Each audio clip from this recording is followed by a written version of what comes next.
C'est ton gars Vantard qui revient une fois de plus again and again te balancer cette dose, ce nectar survitaminé. Donc le film du jour s'intitule La voix de l'ennemi.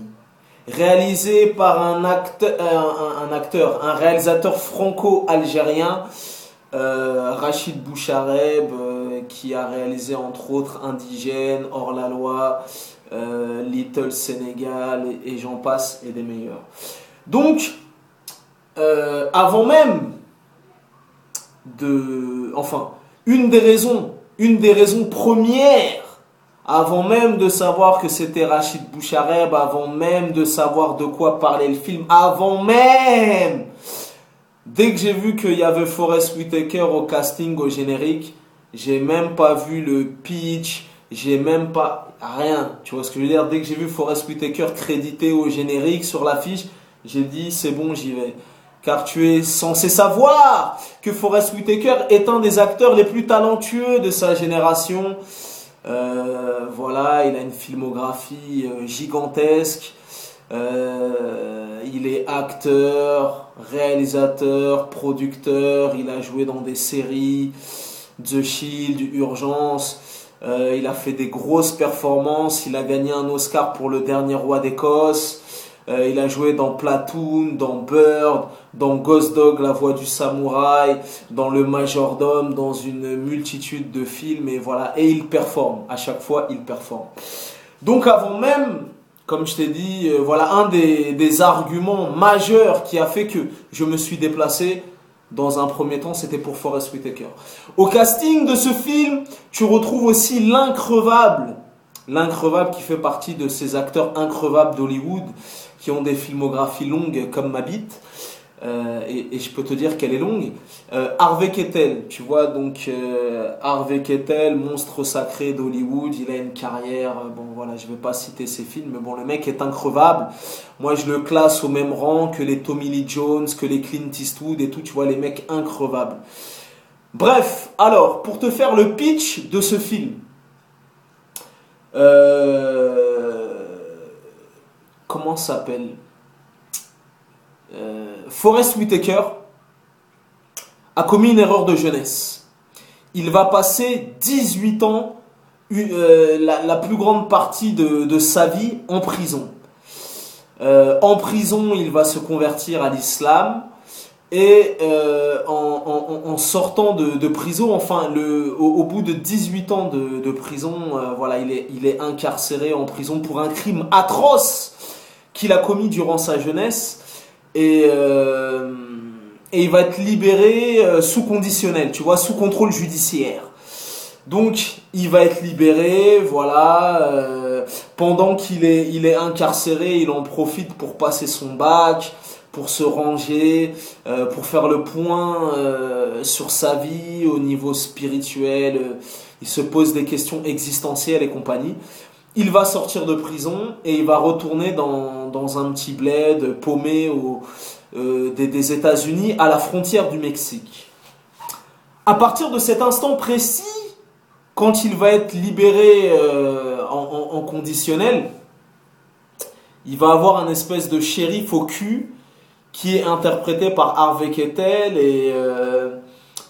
et en fait, comment dirais-je, pour te faire simple, Forest Whitaker va être talonné entre ses démons, tu vois, ses démons, les mauvaises fréquentations, tout ça, et un shérif qui va le persécuter, tu vois ce que je veux dire? Ça veut dire que lui-même, Forest Whitaker, voudra s'en sortir tant bien que mal, mais il est talonné par ses démons et un shérif qui lui met la pression il met tout en œuvre pour que Forest Whitaker reparte en prison.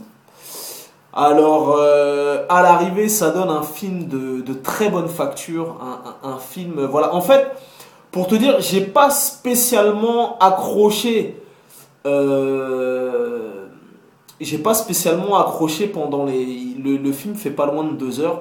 J'ai pas spécialement accroché, je suis pas rentré dans le film, mais à la chute finale du film, le film a pris tout son sens. Et là, je me suis dit, ah ouais, quand même. Tu vois ce que je veux dire? C'est vraiment dans les derniers instants, quand j'ai saisi l'œuvre dans son intégralité, je me suis dit, ah ouais, quand même, le film est pas mal. Donc, qu'est-ce que je pourrais te dire? Mise en scène, sobre, esthétique, des paysages magnifiques, tu vois ce que je veux dire? Un très bon casting, Forest Whitaker, Harvey Keitel, Luis Guzman, tu le reconnaîtras aussi, c'est un espèce d'acteur chicanos mexicain qui fait partie des increvables d'Hollywood. Tous les rôles de chicanos, de mexicains, c'est lui qui les joue. C'est lui qui jouait le rôle de Pachanga dans le film Carlitos Way. Carlitos Way, l'impasse avec Al Pacino. Bref, le film te prend aux tripes et ça te parle d'énormément de choses. Il y a énormément d'aspects philosophiques. Ça te parle d'amour, ça te parle de pardon, ça te parle de rédemption, ça te parle de foi. La foi est très importante dans ce film. Ça veut dire que, je t'ai dit, Forest Whitaker, il est tiraillé par ses démons et il essaye de s'en sortir tant bien que mal. Il cherche des réponses, il prie et malgré toutes les tuiles qui lui arrivent dans ce film, il garde la foi. Et je peux te dire que son mental, son psychisme et sa foi sont mis à rude épreuve. Tu vois, c'est-à-dire que je peux te dire que avec ce qui lui arrive dans le film, il y en a plus d'un qui aurait baissé les bras, qui serait resté les bras ballants, qui se serait tiré une balle dans la tête et voilà. Donc lui, il va essayer de s'en sortir tant bien que mal, de chercher des éléments de réponse en gardant la foi, en menant une vie simple, en essayant de se reconstruire. Sur son chemin, il va rencontrer des gens qui vont lui donner des bons conseils, qui vont l'aiguiller, il va trouver de l'amour, du réconfort et voilà. Donc au final, il y a de superbes images, vraiment tu verras, il y a des plans dans le film qui sont littéralement magnifiques. Le film va te faire voyager, le film va t'émerveiller, le film va te toucher. Donc certes, bon, en allant le voir, je savais très bien que j'allais pas voir un film d'action où ça allait défourailler toutes les 30 secondes et compagnie. Donc certes, le rythme est assez lent, le rythme se déroule tout au long du film, mais je te jure que le film est vraiment prenant. Voilà, et c'est vraiment à la chute finale du film que je me suis dit, ah ouais, merde quand même. Le film est vraiment bon.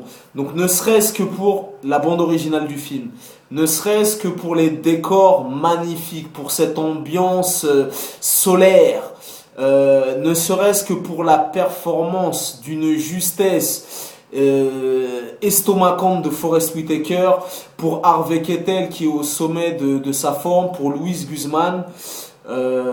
Voilà, pour tous les aspects poétiques, philosophiques du film, rien que pour ça, voilà, ça vaut vraiment le coup d'aller jeter un coup d'œil. Et voilà, tu vois, et en plus, il faut être chauvin, ça vient de chez nous. Rachid Bouchareb est un réalisateur franco-algérien. Voilà, il n'a pas à rougir une seule seconde, voilà, c'est bien fait. Il a ramené sa patte, il a ramené sa touche. Et vraiment, à l'arrivée, ça donne vraiment un film de bonne facture. Voilà. Forest Whitaker qui a performé dans Zulu, il a joué dans la série The Shield, il a joué dans Urgence. Il a une filmographie qui, voilà, tu vois, le mec, il est increvable. Et une fois de plus, il a performé, tu verras, il a vraiment, vraiment performé. Ne serait-ce, si je devais te citer que un seul argument, ne serait-ce que pour la performance estomacante de Forest Whitaker, ça vaut le coup d'aller le voir. Donc voilà, comme je t'ai dit, le rythme est assez lent, les choses se mettent en place petit à petit. Plus le film avance et plus l'étau se resserre sur Forest Whitaker. Y aura-t-il un happy end? N'y aura-t-il pas un happy end? Aura-t-il trouvé la voie de la sagesse? Aura-t-il trouvé la voie de la rédemption? Aura-t-il trouvé les réponses aux questions existentielles qui se posent pendant tout le film? Voilà, tu le sauras et tu le découvriras si tu vas voir ce très bon film. Franchement, moi j'ai bien aimé. Tu vois, si je t'en parle pendant de longues minutes, c'est pour t'inciter éventuellement à aller le voir. Si tu te posais des questions, voilà, vraiment c'est un bon film. Tu verras, voilà. Je m'attendais pas spécialement à grand chose. À l'arrivée, j'ai été agréablement surpris. Voilà, j'avais vu Indigène. J'ai pas vu, j'ai des petites lacunes concernant la filmographie de Rachid Bouchareb, mais en ayant kiffé Indigène et en ayant kiffé La Voix de l'ennemi, je vais me pencher plus sérieusement sur sa filmographie. En tout cas, de toi à moi, le film vaut vraiment le coup d'œil. Voilà, vraiment, voilà. Je t'ai dit, ne serait-ce que pour tous les arguments que je t'ai cités et pour la performance de fou de Forest Whitaker, voilà, c'est vraiment pas mal du tout.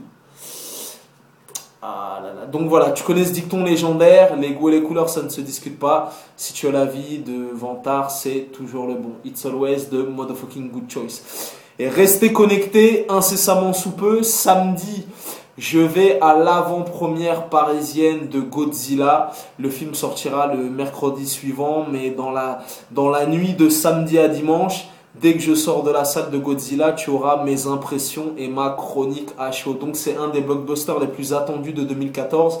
Et Vantard te livrera sa chronique à chaud dès que je sors du Grand Rex. Voilà. Donc c'était ton gars Vantard, peace and love. Allez voir La Voix de l'ennemi.